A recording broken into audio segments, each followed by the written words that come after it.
I'm Noreen Ajmal, and this vlog looks at the lawful basis for processing personal data under the GDPR, which becomes law in May.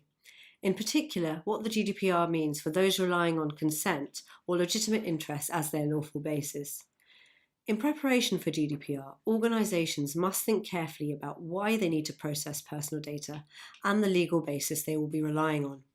There are 6 pathways to, or bases for, lawful processing of personal data under the GDPR, and these are similar to those under existing law. In this vlog, we'll be taking a look at 2 of them, consent and legitimate interests. Getting consent under the GDPR will be much tougher.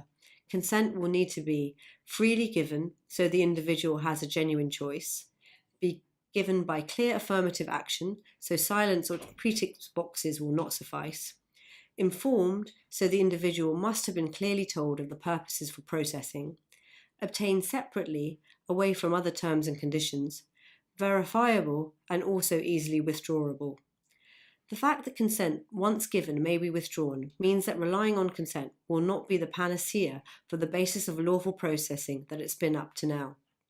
This in turn points up the importance of legitimate interests as another path to lawful processing.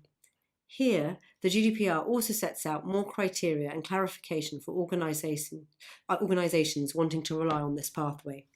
In its detailed guidance on legitimate interests under GDPR, the Data Protection Network strongly recommends businesses conduct legitimate interest assessments, or LIAs, to determine whether the need for processing is a legitimate interest under GDPR.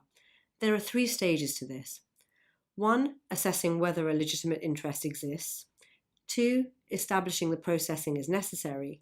And 3. Conducting a balancing test of the controller's interest against the individual's rights to determine if legitimate interest can be relied on. This will involve looking at a number of factors, including the nature and source of the controller's interest, whether the processing is necessary for fundamental rights or public interest reasons, the impact on the individual's reasonable expectations, the nature of the data, and the processing, and any additional safeguards a controller can implement to limit undue impact on the individual, for example, data minimization.